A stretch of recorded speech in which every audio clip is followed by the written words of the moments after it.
To- Today, I am going to be talking about basic front-end activities that you can be doing basically to ensure you are getting the business, the new clients you want to do. Today, we're going to focus a lot on obtaining new clients. A lot of what I'm going to talk about today may be creating a little bit more work for you, but I think on the front end, if you do the extra work, it'll really, really pay off for you in the long run. And so I have my chat up. So if you have questions, feel free to put it in the chat or just unmute yourself and ask.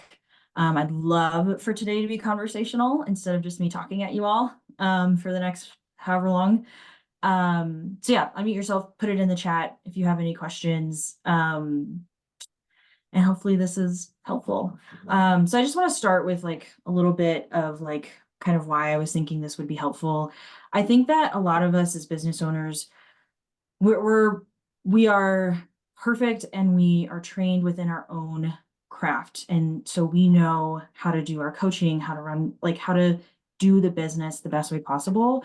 But sometimes I think we maybe not struggle is the right word, but more or less struggle to obtain new clients. And we don't necessarily have the right tools or the maybe even right mindset to get new clients. So I was fortunate enough that I started my business within a bigger company and they almost give us a guide path of like, what do you need to be doing consistently to be obtaining new clients? And the way I refer to this is activity. So like what daily or weekly or monthly activities need to be happening so that way I can obtain the new clients and I can almost work backwards.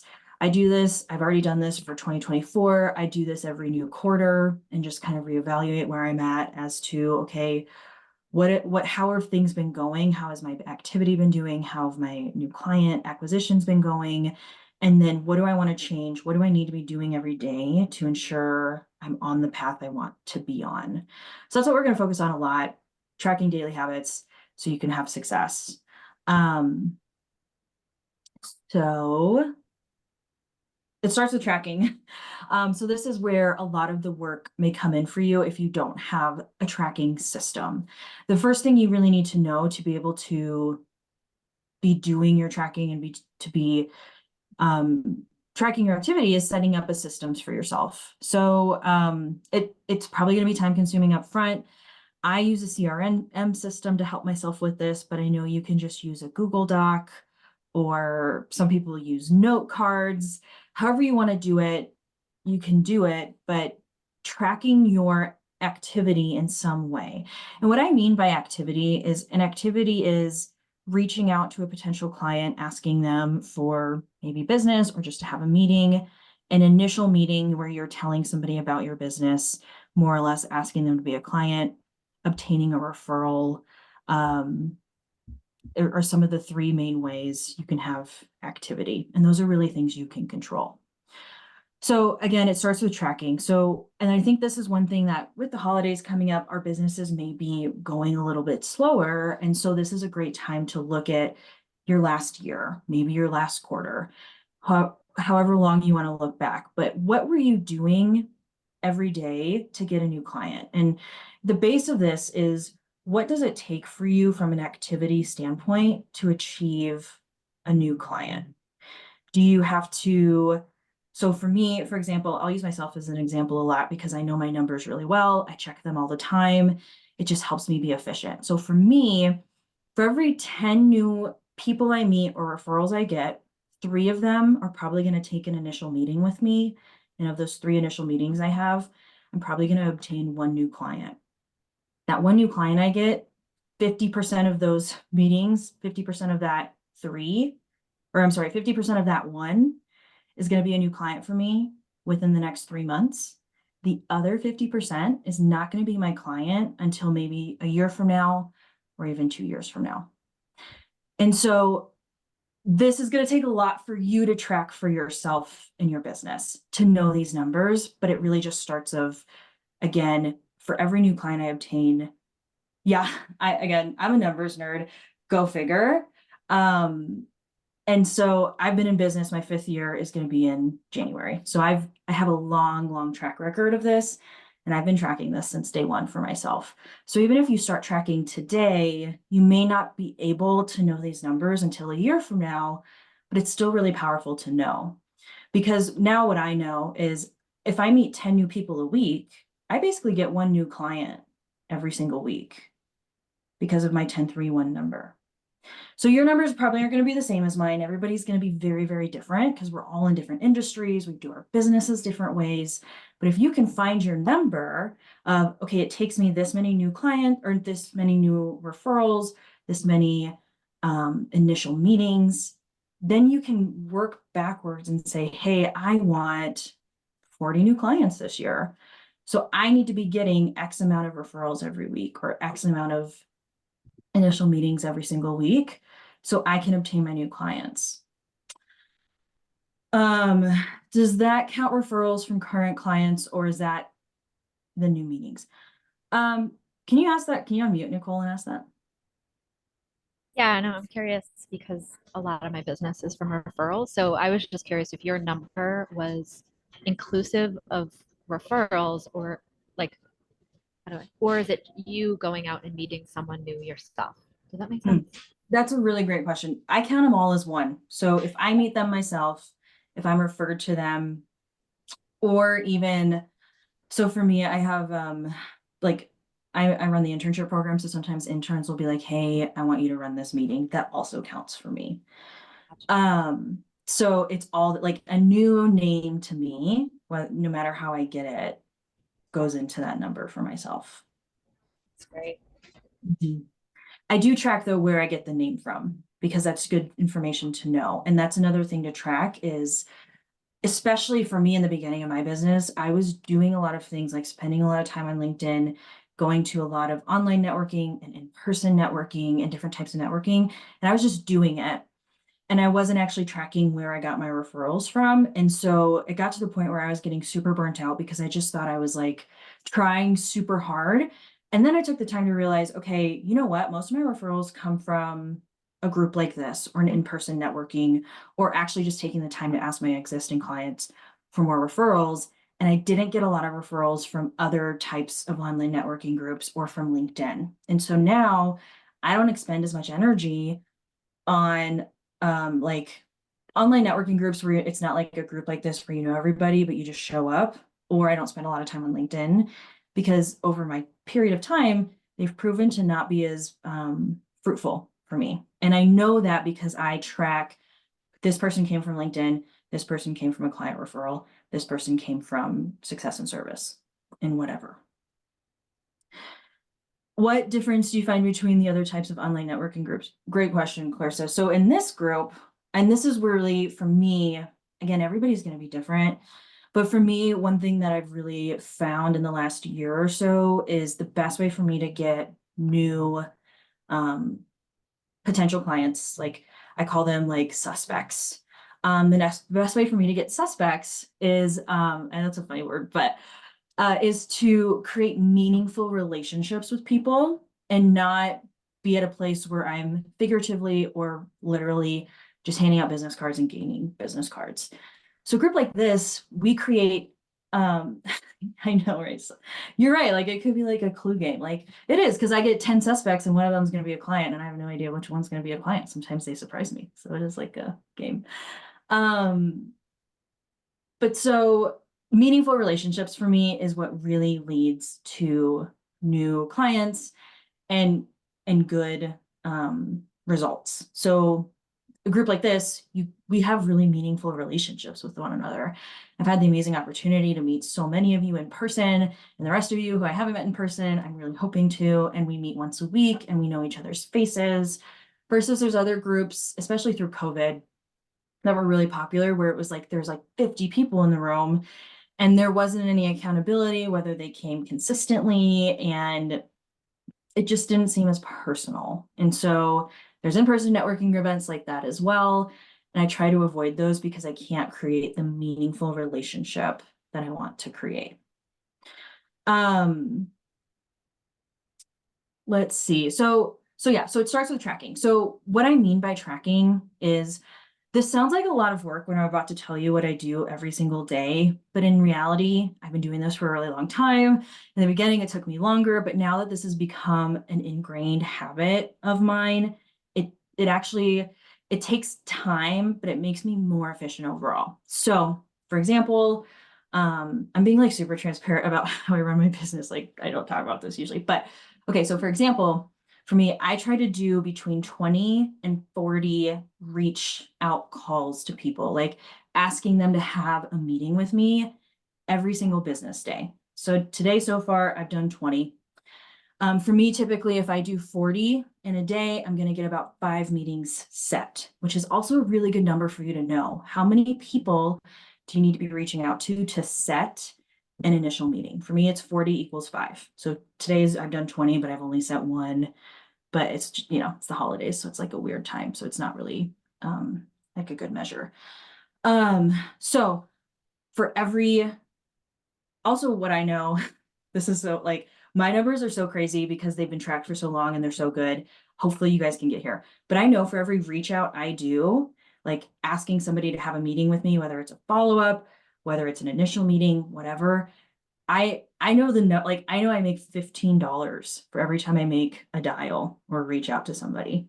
So sometimes when I'm like, gosh, I don't want to send this, I don't want to sit here and send all these emails or send texts or call people. I can look up my numbers and I can be like, well, crap. Everyone I do is $15. So if I just do 20, that's a lot of money. That's like really good for me. So it's really motivating for me to know my numbers. So anyway, so every day I try to do between 20 and 40 reaches outs. I try to have 3 client meetings, depending on what different type of meetings I have within a day. And then it's not always exact because people cancel. I also know my cancellation rate. If I set a meeting, there's a 67% chance that meeting is going to keep. I know that going in. So when I build my calendar for the week, if I have 30 meetings on my calendar, I'm probably going to keep 20 of them ish. Okay, so I know my numbers. I'm a numbers nerd. I think tracking this in Excel can be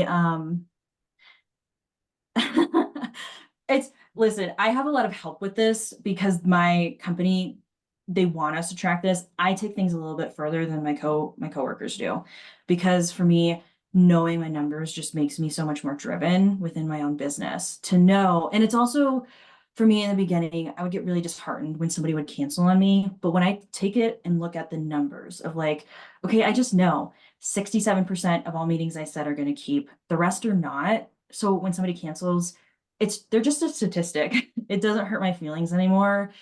They may or may not set again. I hope they do, but if they don't, again, this is like kind of a cold way to look at it, but in my business owner brain, it really helps me that they're a statistic. That no, I'm getting, whether it's to an initial meeting, to being my client, it brings me closer to my next yes because of my numbers, if that makes sense. And every business has numbers. We just may not take the time to know our own numbers, but having that knowledge of your own numbers, again, can I think bring a lot of peace. So I also track how I reach out to clients. So every time I reach out to a client, I put it in my notes. I have a CRM system for my clients. So in my notes for my client, when I reach out to them, I'll either say I sent them a text, I sent them an email, I talked to them on the phone, they wanted to reschedule or talk later, or I left them a voicemail. So I know how many times I'm reaching out to a client and they're either not responding to me or they're telling me to call them later or whatever. So eventually, if I reach out to somebody 10 times and I've never heard from them, I'm gonna basically delete their file. I'm not gonna try to pursue them anymore. But if I wasn't tracking that and I didn't know I was reaching out to them 10 times, you could easily feel like you're chasing people and running again, just kind of loose. Or you may be like, did I reach out to this person last week? Did I not? Did they ask me to reach out to them in January? But now it's February. I forgot to reach out to them. So that's another thing that's really helpful with tracking your reaches out to people or the meetings you have with people. Anytime I have a meeting with a person, I take extensive case notes. So if I lose my mind and I have amnesia, I can go back at every single client I have and know my exact conversations with all of them. And that's really helpful for me too, because especially, I mean, you guys probably know as you go through business, as you're talking to people, a lot of times the conversations you're having with people can get almost repetitive because you're helping people with similar things.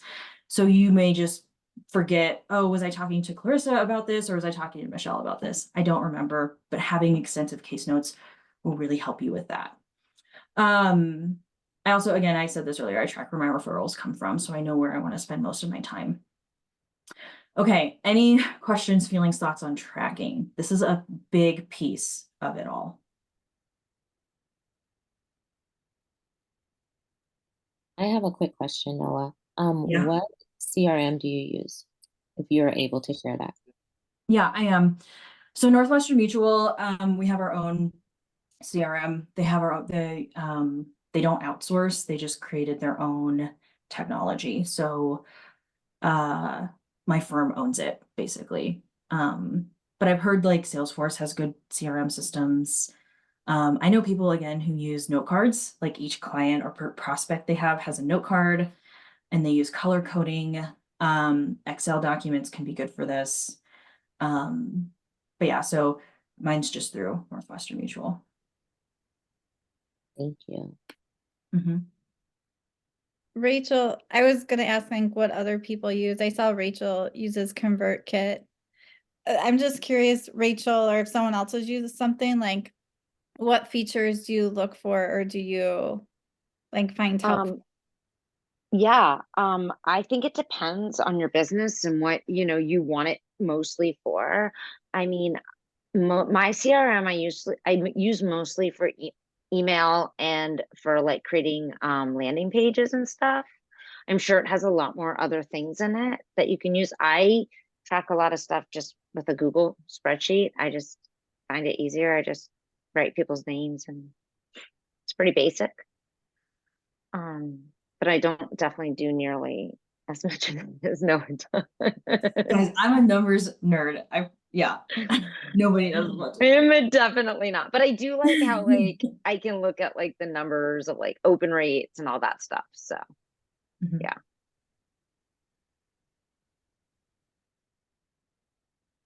Any other thoughts, questions on tracking? Feelings, even? For Rachel and Maria, do you like ConvertKit or Maria uses Dipsado? I mean, I like ConvertKit for the most part. It's easy to use, it's inexpensive. I was using Active Campaign because that was recommended to me, and I was not a big fan of Active Campaign, and it is also more expensive. I've also used MailChimp, but I found a lot of my emails were going to junk with MailChimp, and it seems like more go not to junk, although my list has grown a lot since I used them, so that could be also just I don't know. But yeah, ConvertKit so far it's been pretty easy, and yeah. Great, thank you. Yeah. Yeah, I think Dubsado is fine. I mean, it's also not super expensive. It's like, I mean, you have to pay yearly to get the rate, but I think it's like ends up being like 35 a month. It's not crazy. I obviously don't do anything like even close to it. No, it's really just like I generate contracts in there that I send to people. I can email them invoices and then kind of keep track of like who I'm talking to and things like that. It has all of those capabilities. I just don't necessarily use everything, but I think Dubsado is one of those that like a lot of people use. It's pretty accessible. I'm actually curious to check out ConvertKit. I didn't know that ConvertKit had CRM system in there too. I knew it was like the emailing system, but that's something I'll check that out later. Yeah. And I honestly, for what I do, for how in-depth I am, what I recommend you start doing is tracking how many times you're reaching out to a person. And also, like if somebody asks you to follow up, making sure you're able to do that follow-up, tracking how many times you're meeting with a person, whether they're coming to your group or one-on-one. I think the case noting for me is super huge.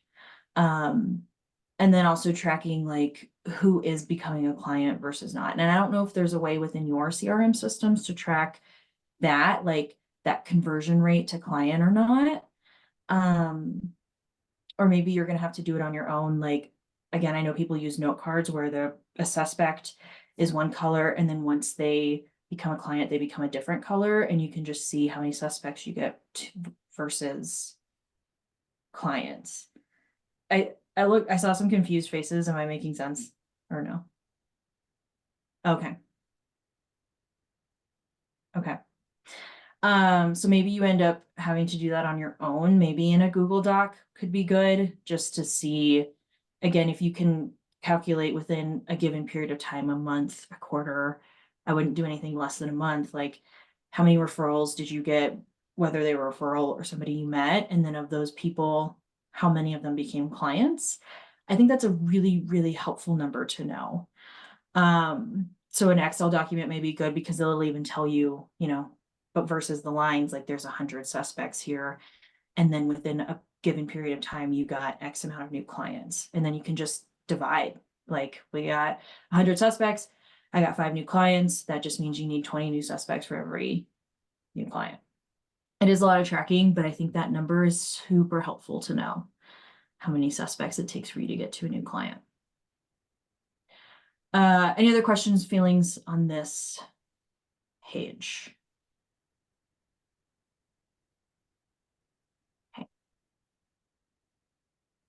Okay, whoops.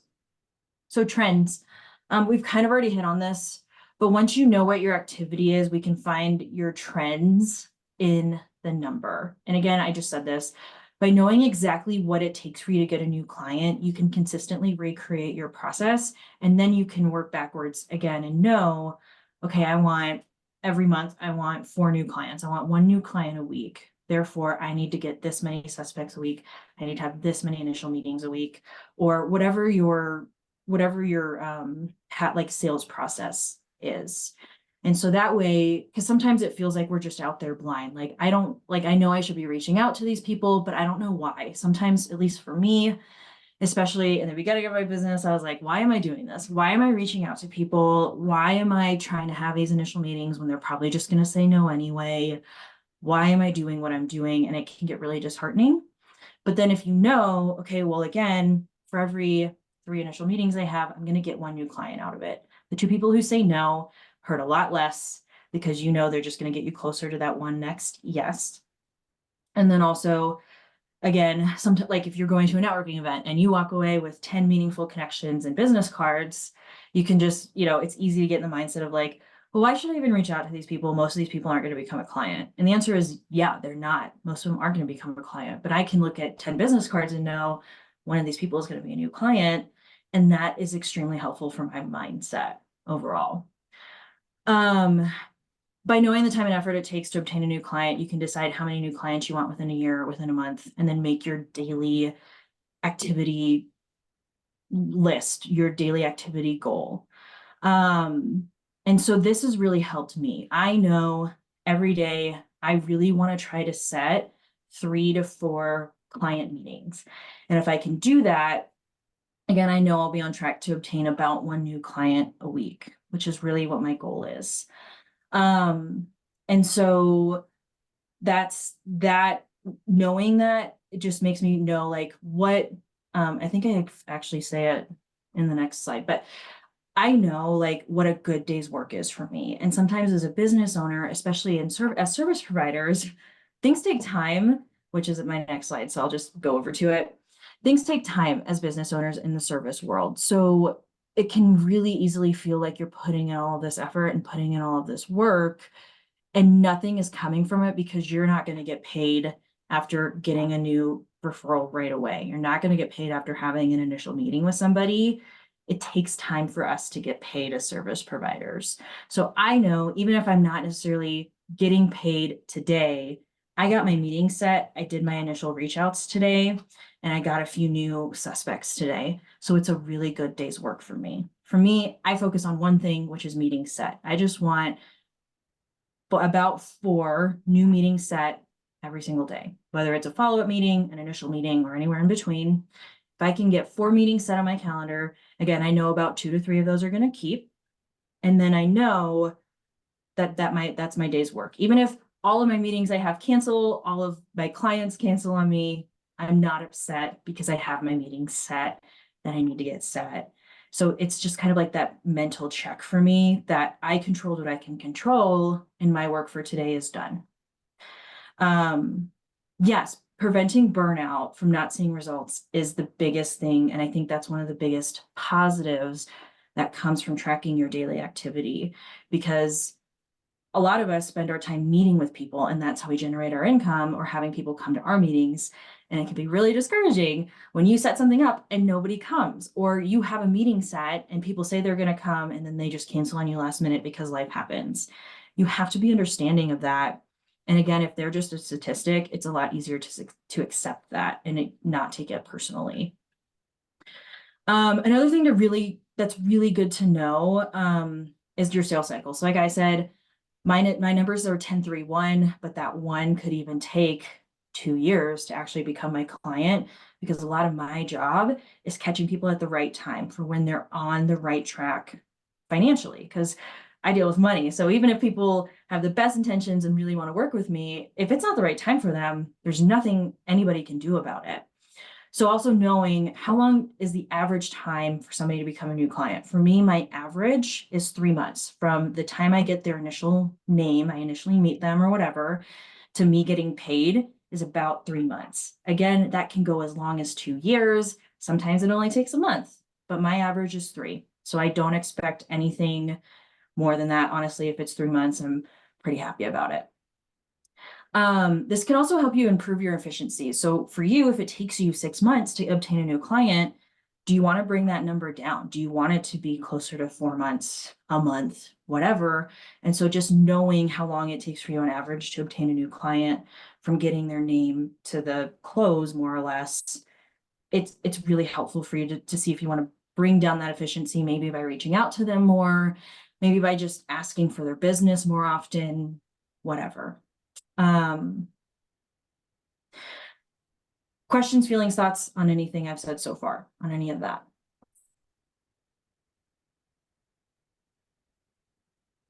Okay. Okay, and so this is planning for your year. So this is kind of going into 2024. So I like to plan in small steps. Again, I look at my daily activity. I have every single day, like my to-do list. And at the end of my to-do list, I have what I actually have to do up here. And then I have my dials and my sets at the bottom. And I write this out every single day. So my daily activity is how many people do I need to reach out to, and then how many meetings do I get set? Again, I go between 20 and 40. My goal really is to set 4. So if I make 10 dials and I set 4 meetings, I'm done. I don't have to do anything else today. If all my meetings cancel for the day, I'm done with work and I get to be done because I did my work for the day. Sometimes it's 6 o'clock and I haven't had any meetings set for today. I haven't had the chance to make any dials, and sometimes I just don't do anything about it. I do feel a little guilty by doing that. And sometimes I do send out a quick few emails to try to get at least one meeting set every day. So that's for me, I focus on one thing that I can control, and I make sure that happens consistently. It may not happen every day, but at least consistently, because that consistency is what keeps me in business. It keeps me mentally strong. And then it also just helps me make sure I'm always generating revenue for myself, even if that specific day it didn't generate revenue. Again, it's a great way to tell if you're being productive in a day when maybe everything else feels like it's going wrong because people are canceling on you or whatever. So again, what needs to be happening every month, quarter, daily for you? So I gave this, if I have to get 15 referrals for one new client, then I should just obtain 15 referrals every week, or 3 a day.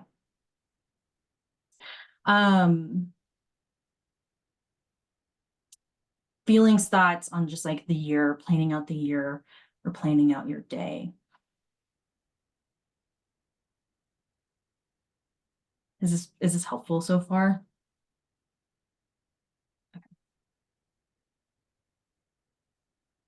Okay, cool. The last slide I have is just a quick summary. So for me, I think this holiday season is a great time, if you don't already have these types of systems set up, to take the time to set them up. Again, you don't have to. You can be done with this conversation and never do anything about it again. But I do think knowing your numbers and what it takes for you to achieve a new client can really help from a mindset standpoint, from a productivity standpoint. and just from a keeping you in business standpoint to avoid burnout, which is Clarissa said it perfectly. I didn't even like that's what I was getting at, but I didn't think of the right word. So I'm glad you said that, Clarissa. Having your numbers can take away the pain of being told no, and meaning because you just know you're that much closer to a yes. This was a huge one for me. It goes along with burnout because I just know anytime somebody says no to me, I mean, I've been doing this for 5 years now, so I have really thick skin. I'm used to being told no. Not nicely or nicely, whatever, but it just means I'm that much closer to a yes. And it's so much easier when people are more or less a number or a statistic to not get your feelings hurt. And I definitely got my feelings hurt. Yeah, you're right. It feels harder to switch systems mid-year. So this is like a great way to just start switching systems right now and start in January. The next one is if you know what it takes for you to obtain a new client and you can implement on that daily, you're setting yourself up for success, not only mentally, but within your business and just all the way around. And then that way, you know what you want to ask for. If you are at the end of a day and you wanted to get 3 new suspects today and you've gotten 2, well, great, just put in a little bit more effort to get that one more. Versus if you didn't know your numbers and you got 2, you could be feeling really great about yourself. Or maybe you're just like, again, discouraged because you don't even want to reach out to these 2 new people. So it's just, again, setting yourself up for success. And then finally, a little analogy: an organized kitchen leads to more efficient cooking. Chefs always talk about an organized kitchen. This is the same thing with your business. If your business is organized and you know where everything's at and how everything is going, it may feel like in the beginning it's taking a lot of your time, but in the long run, it's going to make you significantly more efficient and should pay off for you. So yeah, that's my little activity talk. I hope that was helpful for you, ladies. Yeah. And I wanted to share, it just made me think one other thing I've been tracking this year is just on a Google Sheet, is like at the top, it's like any new clients I've gotten that month. But then I track like my podcast downloads, like how many people are on my email list, like how many people are in my Facebook group.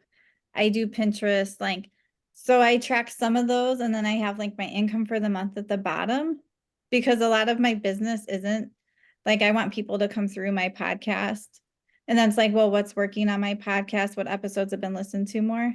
So I do track some of that too. So I don't know if that rings with anyone else who does a little bit more social media, or just like a little vaguer things.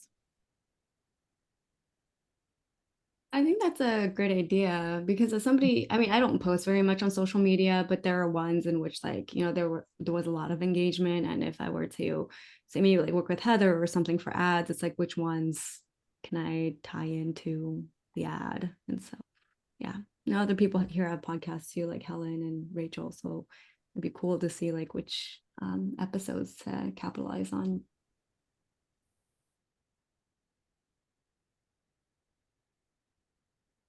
I'm putting it in the chat, but there's this book called The 12-Week Year. And basically it talks about more or less activity that I was just talking to you about. Like, how do you turn your business around? And the whole premise of the book is turning a quarter into a year.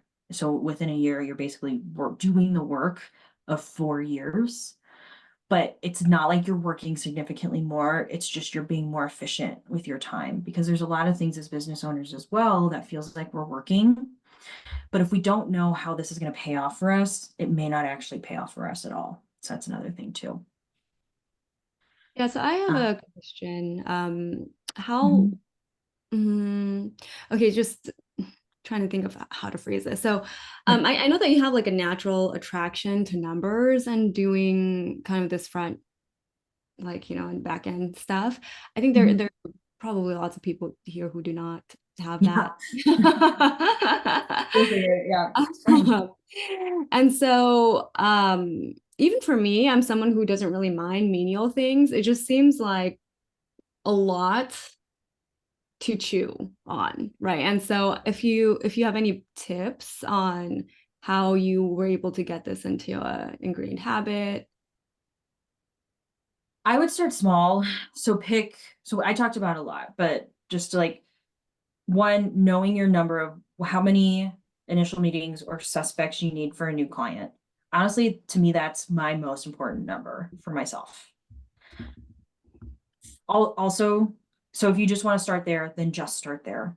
That takes a lot of work to know though, because you need to be knowing how many referrals are coming in within a large amount of time. The longer period of time you have, the better the number, like the more true to your statistic that number is going to be.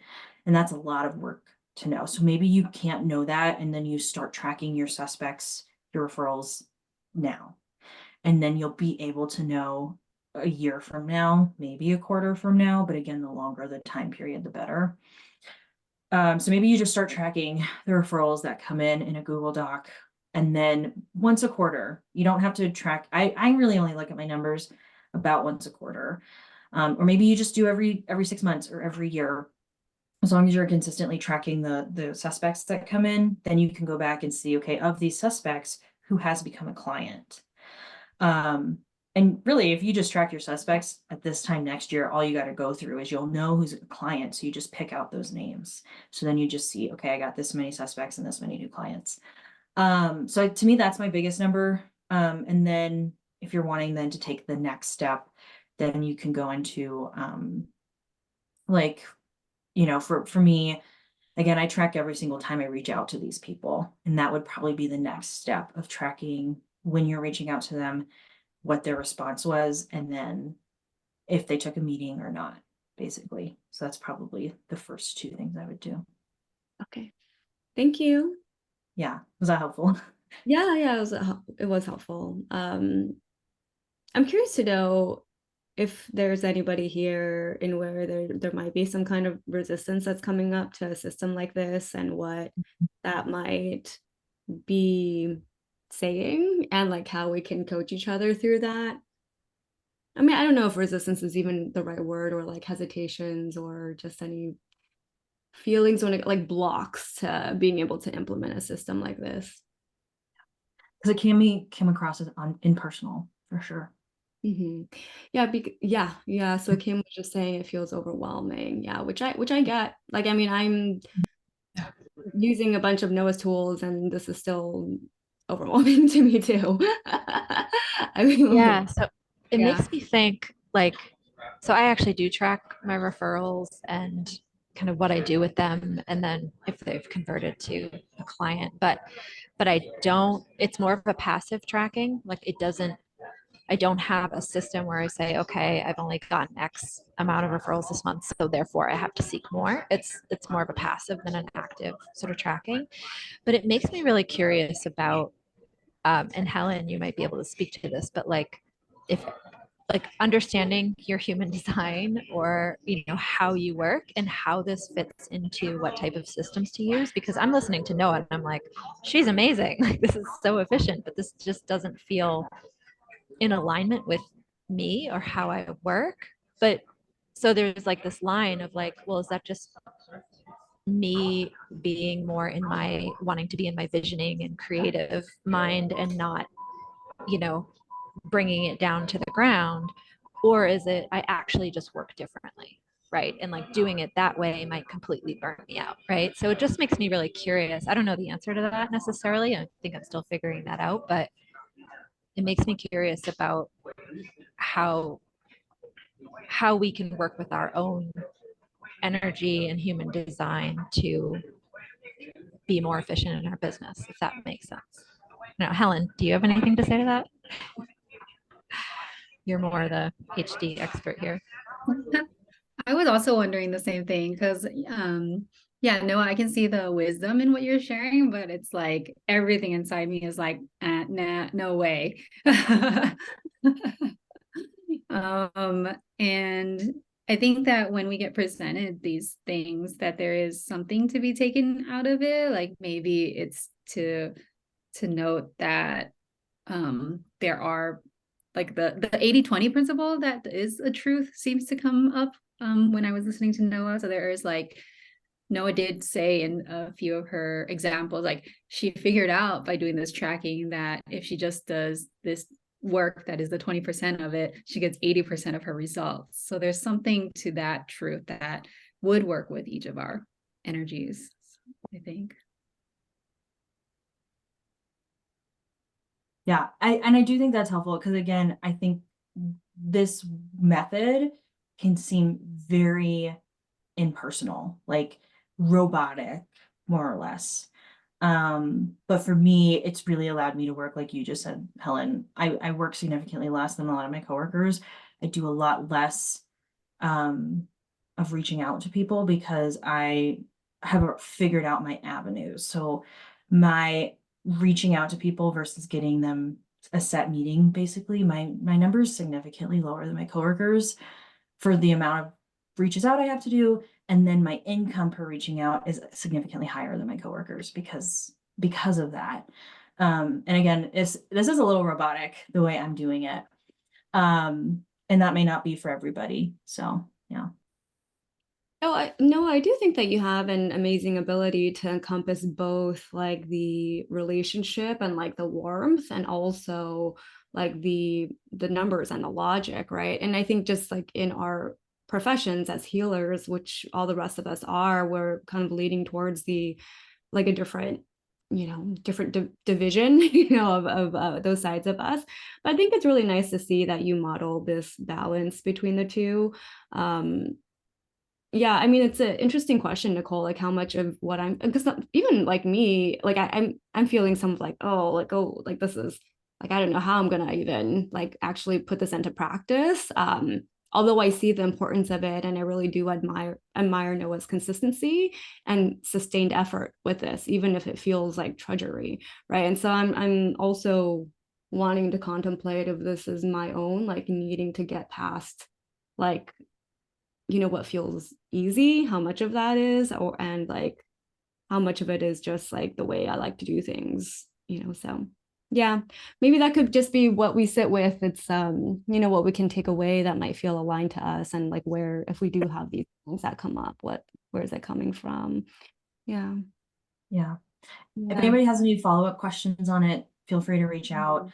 Ashley sent me a great like Excel like Google Doc for like tracking, like if you're in a Facebook group or like a different type of group, like how many referrals come from a specific group. So I'll share that in the Facebook page here in a minute, just because I think it can be helpful. Because Ashley and I met for coffee like last week and it was amazing, and she sent me this afterwards. So yeah. But yeah, guest is just Helen. If you want to stay and chat with us, great. Yeah, Rachel just came up with an idea for masterclass in January for planning Q1, and so you can look forward to that. And that's it. Thank you all. This was so wonderful. Yeah. Thanks, everybody. Thanks, Noah.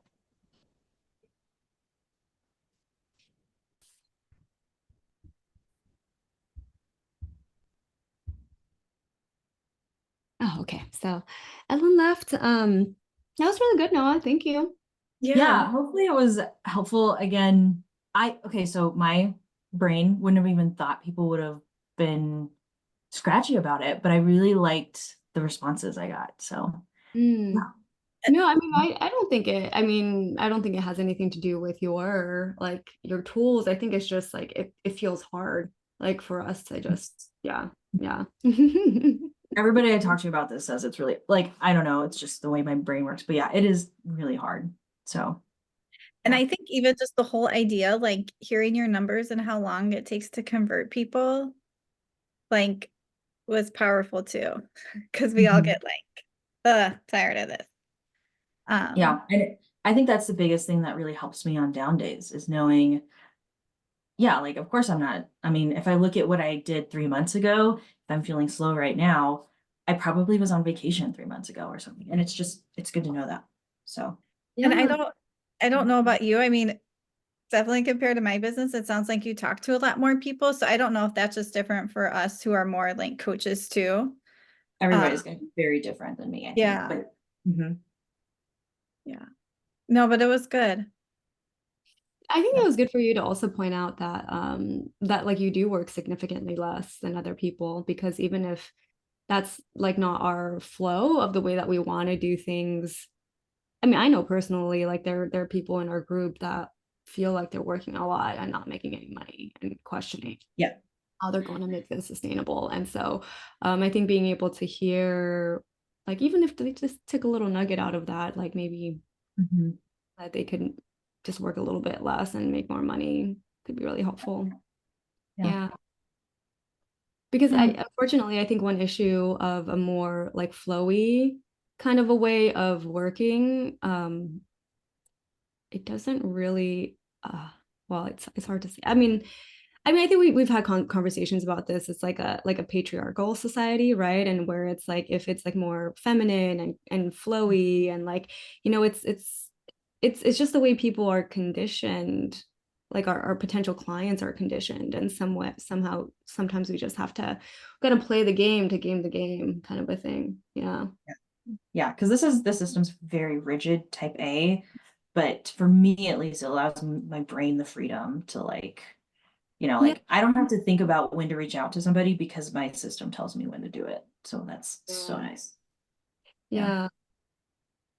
But I do think that's why honestly a lot of women in service industries have a hard time sometimes because it's really hard to get us into that rigidity, right? And so um yeah, Yeah.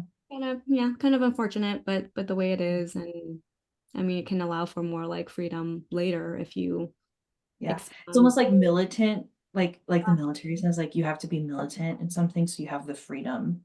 Yes, yeah. Mhm. I think that's a beautiful point. Oh, I didn't realize I'm still recording. Okay. Because you didn't see anything done.